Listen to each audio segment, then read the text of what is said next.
All right, welcome back to the O'Colly Sports postgame coverage. Oklahoma State lost to TCU 81-78 in Fort Worth. Grant, it happened again. Another one-possession loss, not only to another Big 12 team, but to TCU again. What happened? Yeah, they just kind of came out with, first half, K picked up two early fouls. He was not himself at all in the first half, scored 0 points. It was slow to start the second. And then once it got under 10 minutes, Cade started to be Cade again. And then OSU got back into the game after falling down by, I think, 10 points midway through the second half. And then, it looked like for a second there they were going to pull out the win. I know TCU was getting pretty excited with the overrated chance for Cade. And that kind of got the team going a little bit. But I don't know. They didn't close. Cade, at the end there, I don't think should have taken that shot. I feel like common sense is not take a shot if you have a chance for the tie game to take the last shot, you take the last shot. You don't force it. Give the other team time to score. So I think that was just kind of the one major mistake that kind of cost them here. Yeah, Cade really wasn't himself that first half, like you mentioned. He only played like 12 minutes that whole first half, which, as a star player, that's tough that's tough for a team to not have your star player for, the majority of that first half. And, but before we get into all these negatives, because there's a good amount of them, it made Moncrief, though. He's continued this hot streak, 17 points, 10 rebounds, another double-double for him. What have you seen? How has he grown so much in just a short amount of time? I think he's playing a little bit more under control than he was to start the season.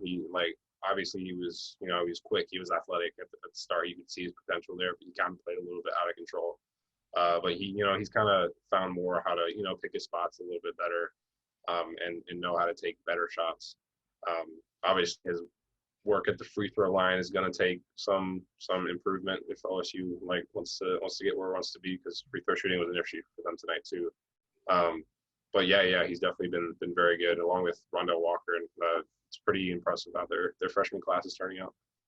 Yeah, you mentioned free throws. Oklahoma State missed 10 free throws tonight, lost by 3. The math there is pretty easy. Make free throws, you win this game.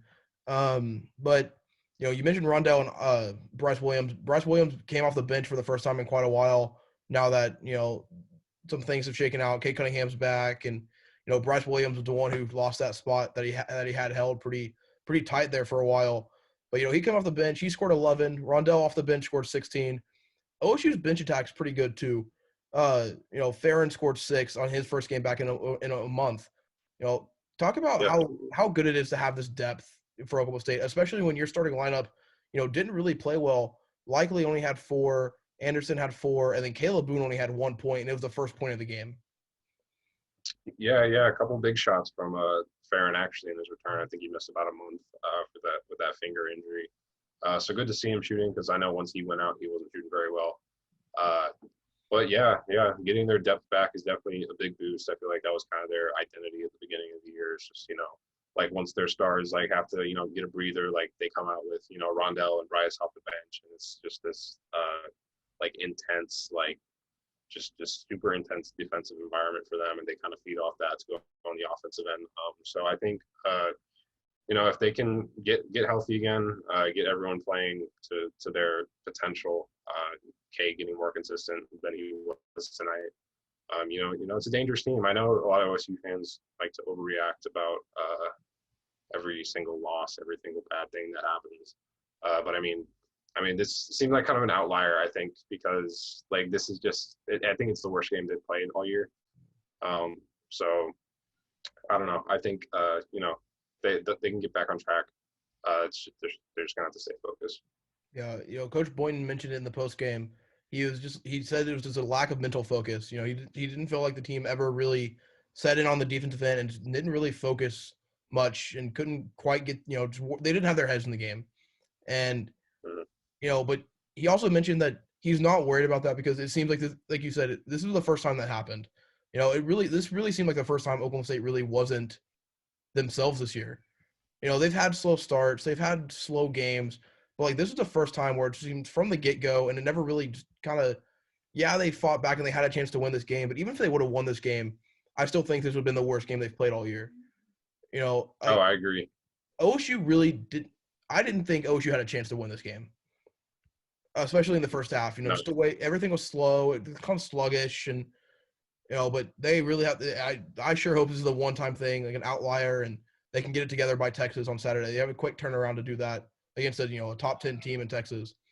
But yeah, for sure. They just didn't have it tonight. I was texting one of my friends during it, and he was complaining about stuff. He's an OSU fan. He's like, man, I just told him, I was like, they just don't have it tonight. I don't think they have a chance. And then Cade got hot, and that kind of saved them a little bit and kept them in it.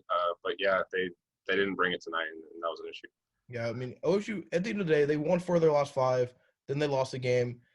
Teams have bad games. It happens. Teams have these games where their head's just not in it. You never know what's going on in their head. They just have teams have these games. Everyone has them. The Lakers in the NBA, the Nets lose all the time. It just happens. And I think, Basketball's weird. yeah, basketball's a weird sport. It's not an easy sport to win. Especially in the Big 12. Big 12 games, Coach Boyd hasn't shied away from it. Big 12 games are not normal basketball games. But, all in all, it ended up with a 3-point loss. That's all I got. Grant, you have anything else besides the fact that Cade is not overrated? Cade is not overrated. He should come back to school. I don't know. Again, I just think it's an outlier. Obviously, it's not an encouraging sign, but as long as they don't string like these kinds of games together, I think they'll be all right. Yep. And tough loss for the Cowboys. Once again, lose 81-78 to TCU. TCU completes the sweep. TCU has 3 Big 12 wins now, 2 of them against Oklahoma State. The Cowboys are back in action Saturday against Texas in Gallagher-Iba. Thank you guys for tuning in, and have a great week.